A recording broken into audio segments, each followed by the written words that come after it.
Ayan, so tapos na ang bahay na pinagawa namin. At to, tinirahan, di pala tinirahan, natulog na kami dito kagabi. Yun daw muna si Mr. Meow, ang aming pusa, sinama namin for the overnight. Ito, may mga gamit lang kami, pang tulog lang. Yung mga vacuum, panglinis, pagkain. May dala kaming lutuan. Tapos dinala na namin yung iba naming gamit.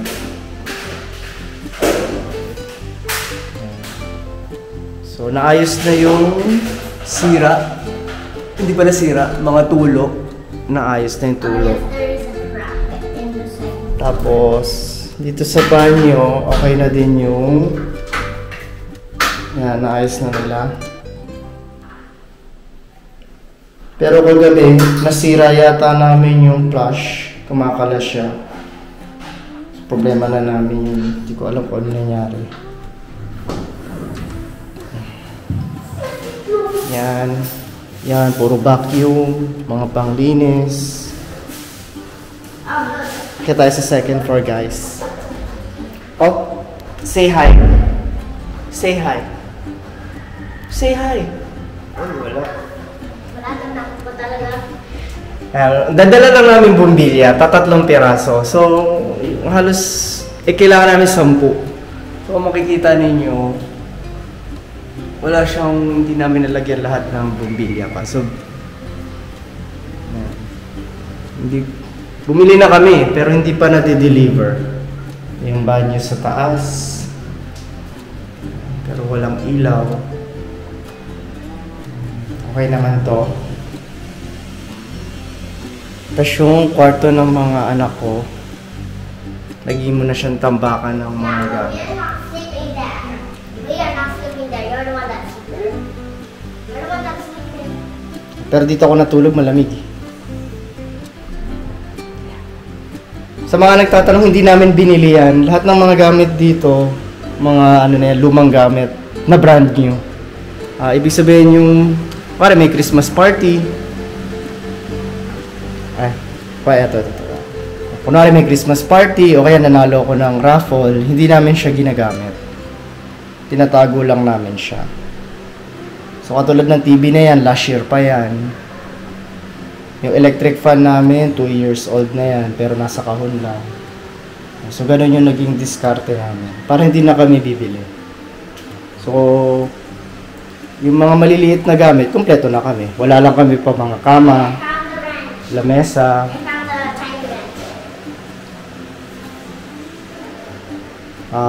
Kama, lamesa, upuan, yun lang wala kami. Pero yung mga maliliit na gamit, kompleto na kami.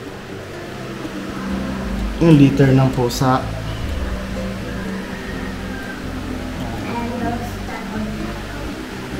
Ito yung kwarto.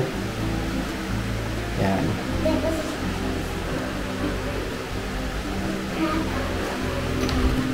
Ito. Pagbalik namin next week, pupunta ako, lilinisin ko yung bubong. Kasi marami siyang bato. Ito, paano namin siya nilak. Ito, gamit namin ito. Parang mali pa yata ng lagay. Ito ganito bubukas. Mali nga siya ng lagay. Dapat dito yan nakapasok. May ayusin ko. So, dito may parang kita kami parang minor. Pero okay lang naman yan. Hindi naman yung malaki. Parang may patak.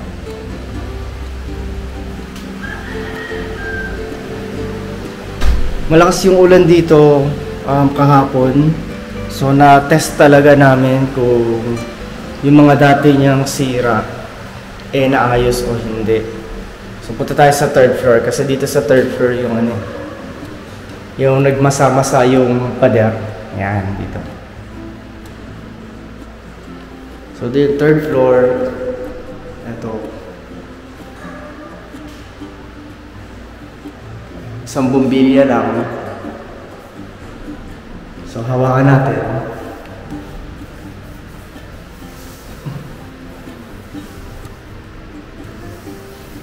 At wala na yan. At malakas yung ulan dito kahapon. So, yun lang. Ang parang sayang lang, hindi ako nakapagdala ng gunting. Kailangan pala namin ng gunting kasi halos lahat ng gamit na nadala pala namin naka-zip tie.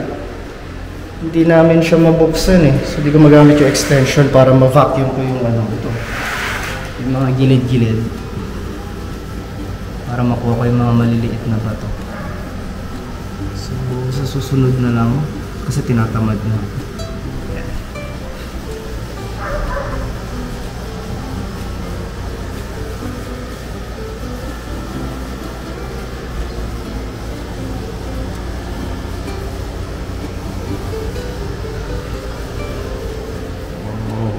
Ayun.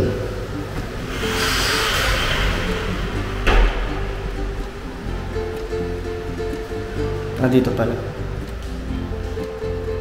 Kailangan namin magpalagay na ng internet para dito na lang para makapagtrabaho ako dito. Pero overall okay na, wala na naman ako reklamo sa gumawa.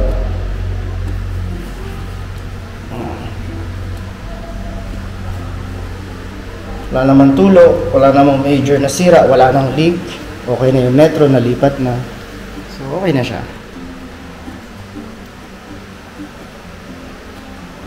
Yan, naparada ko na rin yung kotse ko. Kasi ko lang medyo wide yung gate namin. Pinag-iisipan ko kung sa future, papahati ko siya para apat na bukas yung gate. Medyo wide yung view. Pag binubuksan ko yung gate ko, halos kalahati na agad ng kalsada eh.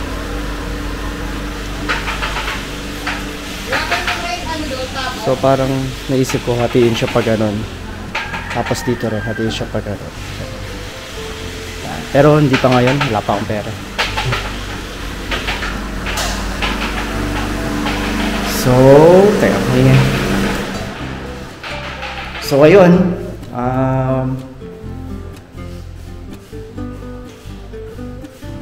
ito na ang patapusan ng vlog sa pagpaparenovation. Oh, wait, tetestingin natin pala ito para makita nyo. Ito yung lababong binili ng asawa ko. Yan, tapos yan. Tapos ano ko pinagagawa pa ito? Yan.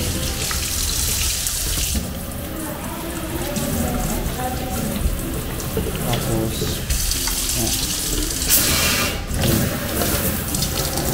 Diba? Yan. Tapos ito, pag pinindot mo ito panlinis ng baso. Ito, so, testingin natin.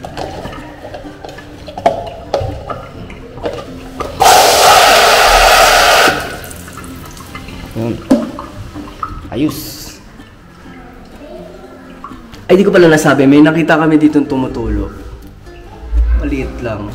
Pero feel ko dito yun. Dito. Pero kami na bahala doon.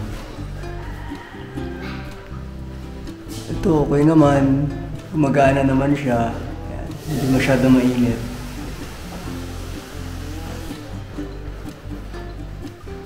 At yun, medyo malaki yung bayad dito, binayaran namin dito.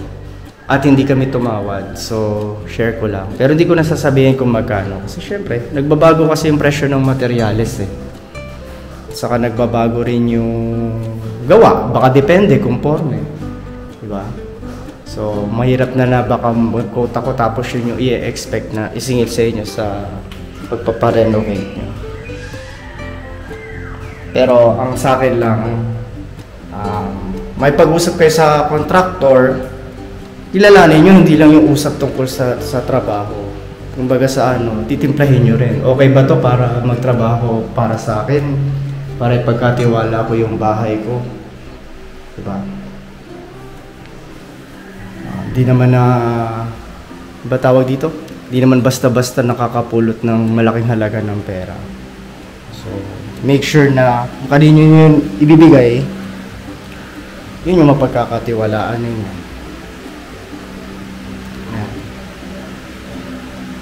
Di na kami tumawad kasi once a week lang kami nakakapunta rito eh. So kung ano sinabi niya na presyo, base sa gusto namin na mangyari. Tapos meron lang kaming maliit na pirmahan ng receivables kapag nagbabayad at saka kung ano ipapagawa. Nilista namin isa-isa. Yun.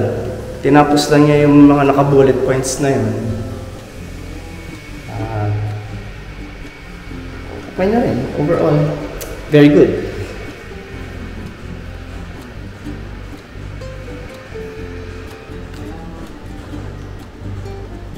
Kung mapapansin niyo pala, medyo bako-bako to. At ang dahilan yan ay glossy kasi yung ginamit namin na pintura.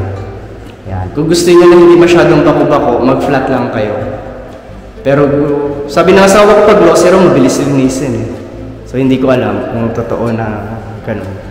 Pero to, naka-glossy paint kami dito. Yan.